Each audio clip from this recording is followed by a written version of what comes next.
Live bands, campgrounds, and mosh pits. Last weekend's Eden Music Fest will go down in history as the biggest, wildest rock party of '96. We spent the weekend backstage and in the crowd to bring you this all-access video scrapbook of what really went down. I'm loving this. This is great. I saw lots of smiley faces out there, which was very heartening. My name is Pierre Elliott Trudeau.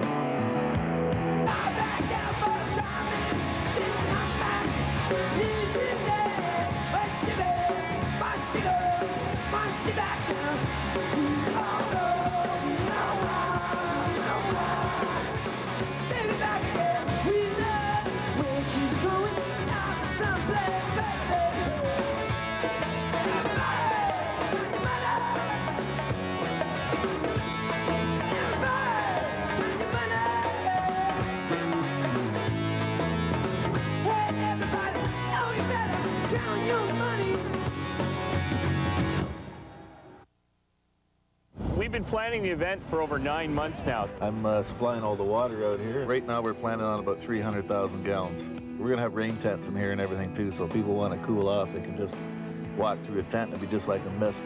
Doing all the fence in here. 8,000 feet of fence we had to put up in 4 days.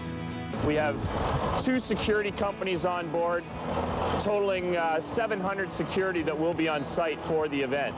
There are obviously going to be some, some problems with regards to the normal routine things that occur when there's that many people together. Some people maybe overindulging in some alcohol.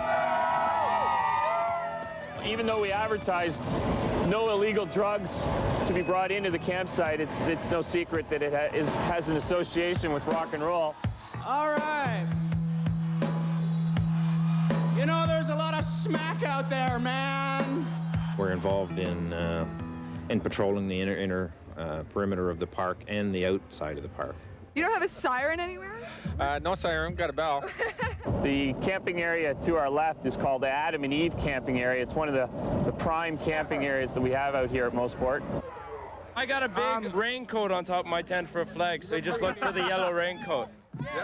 You just start walking, whatever tent you find, it's yours for the night. And then there's the jewel of our operation, which is called the track shuttle. People use that not only to get to and from their campsites, but basically it's become a sightseeing service. 300,000 watts of sound, 150 per side. It's going to be mammoth. We got real tight. When the band on stage is done, we walk out, we unplug them in about a minute. The stage is clear. About a minute and a half after that, the next act is actually out in place, being positioned, and we're starting to mic them.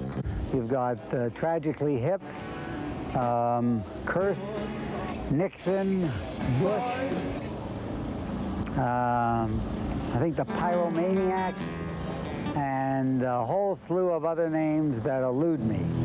Sneaking around in this one-trick town. It's broad daylight. We're expected to rock. I mean, what do we do? How will you rock in broad daylight? I can't do it.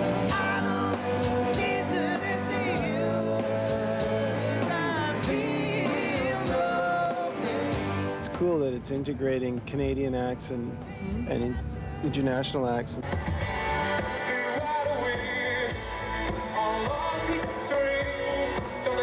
Let the band's dream play to an audience like this.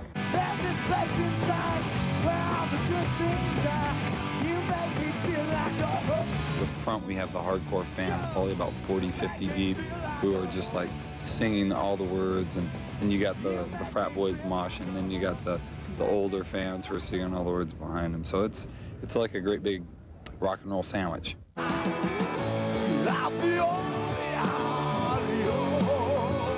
For the first couple of songs, I think we had our work cut out because we'd only been up half an hour, and it's difficult re-entry into planet Earth. Last time I was awake, I was in a parking lot in Cleveland, and now I'm in a parking lot in Canada.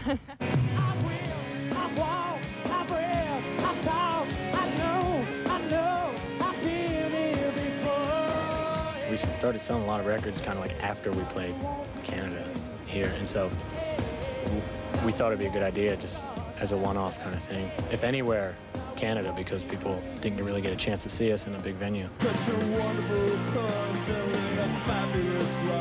Even if you're really tired, you kind of get a new burst of energy, like any concert. There was a rumor the Hip was paid $1 million to perform here. I won't talk about finance. It's a pretty big number. Said I'm fabulously rich.